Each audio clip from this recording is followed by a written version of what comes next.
শুধু দর্শক মণ্ডলী, ধীরে ধীরে আমরা অনেক উপরে উঠে এসেছি। দেখুন নিচে নিচে অনেক উপরে উঠে এসেছি। এই দুজনকে দেখে বাঙালি মনে হচ্ছে।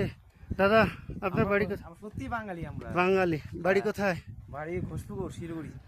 আপনার নাম কি? বিজয় নাম আমার। ও, বাড়ি থেকে কবে বেরিয়েছেন? বাড়ি থেকে বেরিয়েছি আমরা 14 তারিখে বেরিয়েছি। আচ্ছা, তবে পহেলগাঁও থেকে কবে রওনা দিয়েছেন? পেহেলগাম থেকে আমরা রওনা দিয়েছি 19 তারিখে। 19 তারিখে? হ্যাঁ। পহেলগাঁও থেকে না 20 তারিখে? 18 তারিখে রওনা দিয়েছি, সরি 18 তারিখে রওনা দিয়েছি। হ্যাঁ 19 তারিখ। হ্যাঁ।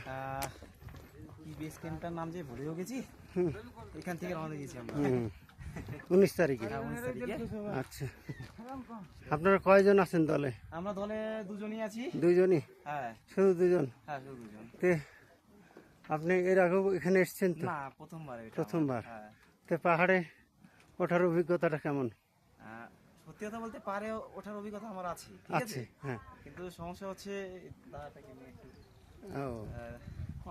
ওনার প্রবলেম হচ্ছে। হ্যাঁ এখানে আমি যেটা অনুভব করছি, আমিও প্রথম এসেছি, মানে অক্সিজেনের অভাব।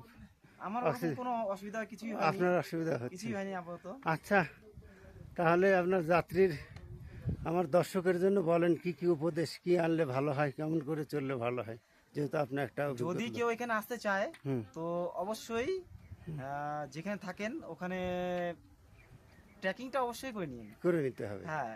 আচ্ছা। নয়তো যদি ট্রেকিং ছাড়া যদি আসেন, হ্যাঁ শরীর ব্যথা তো অবশ্যই হবে। হ্যাঁ।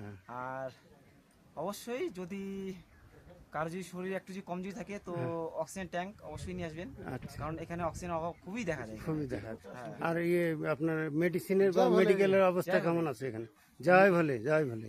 এখানে মেডিকেলের ব্যবস্থা সবই ঠিক আছে, হ্যাঁ। কিন্তু এমনি নর্মালি যেগুলো প্রয়োজন হয়, যেমন বেসিক্যালি সর্দি, তারপর হচ্ছে ওষুধপত্র আনতে হবে, সঙ্গে আনতে হবে। জ্বর, হ্যাঁ। হ্যাঁ, তার ব্যথার ট্যাবলেট যদি ইচ্ছে আচ্ছা। করে যদি হয় তো এগুলো নিয়ে আসতে পারে অবশ্যই। আচ্ছা আচ্ছা এগুলো কাজে দেয়। আচ্ছা। হ্যাঁ। আর ধন্যবাদ দাদা, আচ্ছা। ভালো পরামর্শের জন্য। দাদা, আপনি কি প্রথম এসছেন? আমি প্রথমবার। আপনার কেমন অনুভূতি হচ্ছে? অনুভূতি খুব ভালো, বেঙ্গল সে আয়া? কিন্তু হ্যাঁ হ্যাঁ। আসাম সে? হ্যাঁ ঠিক আছে। হ্যাঁ কিন্তু যারা আসার জন্য ভাবছে, হ্যাঁ, নতুনদের বলেন। হ্যাঁ, যারা ভাবছে যে সামনের বার আসবো, হুম। তারা অবশ্যই আসার 2-3 মাস আগে প্র্যাকটিস করতে হবে। প্র্যাকটিস করতে হবে, নাহলে আর- অবস্থা আর- একেবারে। আর প্রস্তুতি কেমন নিতে হবে, কি কি আনলে ভালো হবে?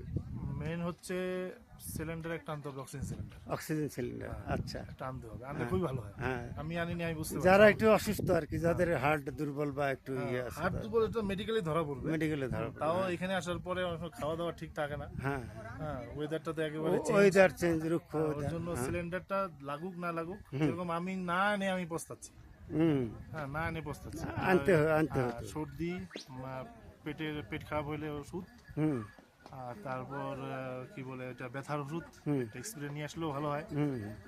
আর এইগুলো নিয়ে আসলে বাস, এখানে তো এমনিতে সবই জায়গায় ইয়ে আছে, মেডিকেলের medical ব্যবস্থা আছে। ব্যবস্থা আছে। আর টয়লেট, খাবারের ব্যবস্থা কেমন আছে এগুলো? টয়লেট খাওয়া তো খেতে খেতে তো মন ভরে যাবে, মন ভরে আর যাচ্ছে। খেতে ইচ্ছে করবে না। পর্যাপ্ত ব্যবস্থা হ্যাঁ, আছে না? অতিরিক্ত। ঠিক আছে দাদা, ধন্যবাদ। ঠিক আছে, জয় ভোলে বাবা, জয় ভোলে বাবা। ধন্যবাদ।